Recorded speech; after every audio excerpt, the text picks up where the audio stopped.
নরসিংদীতে চালাবাড়ি দেখবেন না, দুর্নীতি দেখবেন না, শোষণ দেখবেন না। হযরত ওমর রাদিয়াল্লাহু তাআলা আনহু যেভাবে মানুষের দ্বারে দ্বারে ঘুরে রাষ্ট্রের আমানত পৌঁছিয়ে দিয়েছিলেন, আপনারা সংসদ সদস্যদেরকে সংসদে পাঠালে তাদের কাছে আপনারা দেওয়া লাগবে না, তারাই আপনাদের কাছে 5 বছর করে থাকবে ইনশাআল্লাহ। এবং আমি আপনাদেরকে ওয়াদা দিয়ে যাই, আমাদের বাংলাদেশে একটা বড় সমস্যা কি জানেন? আমাদের বাংলাদেশে একটা সমস্যা হলো, যারাই ক্ষমতায় আসে তারাই মামলা বাণিজ্য করে।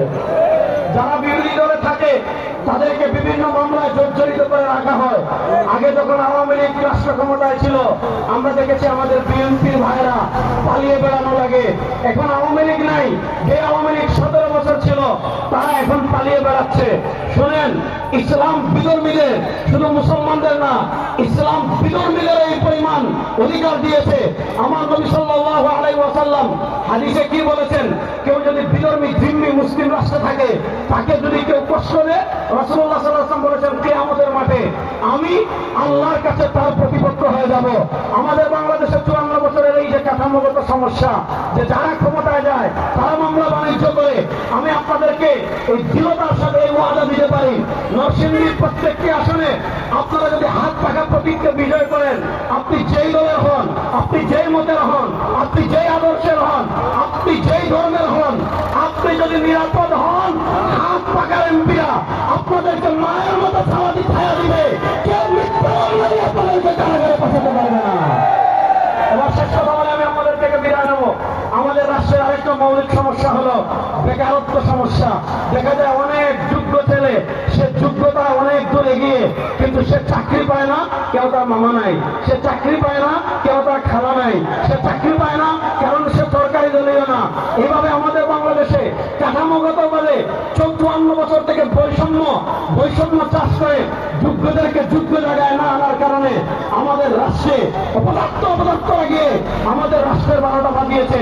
ইনশাআল্লাহ যদি ইসলামী আন্দোলন বাংলাদেশের প্রার্থীদেরকে আপনারা ভোট দিয়ে সংসদে পাঠান, যোগ্যদেরকে তারাই খুঁজে বের করবে। এমপির পিছনে আপনি ঘুরতে হবে না, এমপি আপনাদেরকে খুঁজে যোগ্য জায়গায় বসিয়ে দেবে ইনশাআল্লাহ। আরেকটা কথা বলি শুনেন, আমাদের দেশে দেখবেন সরকারি অফিসে, ওরে আল্লাহ, তারেক রহমান সাহেব আইডি কার্ড এত সহজে পেয়ে গিয়েছেন। আমাদের দেশের যুবকদের একটা আফসোস ছিল যে আমরাও তারেক রহমান সাহেবের মতো আইডি কার্ড পেতে চাই। আমি আপনাদেরকে বিশ্বাস চরমনাইকে সামনে রেখে এই ওয়াদা আপনাদেরকে আমি দিয়ে যাচ্ছি ইনশাআল্লাহ। আপনারা হাত পাকার প্রতীকদের প্রার্থীদেরকে ভোট দিয়ে আপনারা সংসদে পাঠাবেন। সরকারি সব কাজ নাগরিক হিসাবে বুক খুলে আপনি পাবেন, কেউ আপনাকে বাধা দিতে পারবে না, কেউ আপনাকে জন্য আপনার কাছে লাগু করতে পারবে না। সর্বশেষ কথা বলে শেষ করি শুনেন, ইনসাফের বাংলাদেশ। আমরা ইনসাফের সঙ্গে আমেরিকা থেকে শিখতে চাই না, আমরা ইনসাফের সঙ্গে ভারত থেকে শিখতে চাই না। কারণ আমেরিকার ইনসাফের সঙ্গে আমি তো আপনার ট্রান্সজেন্ডার আছে, LGBTQ আছে, সমকামিতা আছে, আপনার যারা গুস্তাখের আসুন তাদের অধিকার আছে, নানা মদ খাবার অধিকার আছে। ওই আমেরিকার ইনসাফ আমরা চাই না। আমরা মডারেট রাষ্ট্র চাই না, আমরা আধুনিক আপনার নদিয়ার ইসলামের রাষ্ট্র চাই না। পিসাব চরমনাই এবং ইসলামী আন্দোলন বাংলাদেশ ভারতের প্রেসক্রিপশনের ইসলাম বাংলাদেশে প্রতিষ্ঠা করতে চায় না, জাতিসংঘের প্রেসক্রিপশনের ইসলাম বাংলাদেশে প্রতিষ্ঠা করতে চায় না, আমেরিকার প্রেসক্রিপশনের ইসলাম বাংলাদেশে প্রতিষ্ঠা করতে চায় না। পিসাব চরমনাই এবং ইসলামী আন্দোলন বাংলাদেশ আমাদের মিশন। এই 56,000 বর্গ মাইলে কেউ বাপের ইসলাম প্রতিষ্ঠা হবে না, কেউ নেতার ইসলাম প্রতিষ্ঠা হবে না, মদিনার ইসলাম প্রতিষ্ঠা হবে।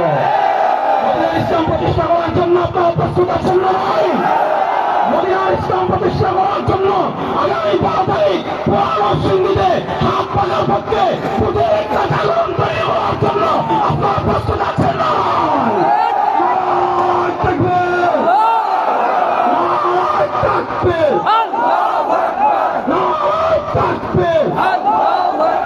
দিল্লি না ঢাকা, গোলামি না আজাদি, গোলামি না আজাদি।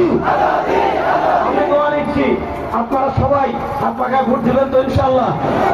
আপনারা হাত পাকায় ভোট দিয়েছে না আপনাদের ঘরের যতজন সদস্য আছে সবার ভোট হাত পাকা আনবেন তো ইনশাআল্লাহ? আমাদের মা বোনদের কাছে পেশাব চর্মনায় এই বার্তা পৌঁছে দিবেন যে আপনারা শরীয়ত পর্দা মেনটেন করে সবাই একজন আগামী 12 তারিখ পর্যন্ত সবাই ব্রাহ্মণ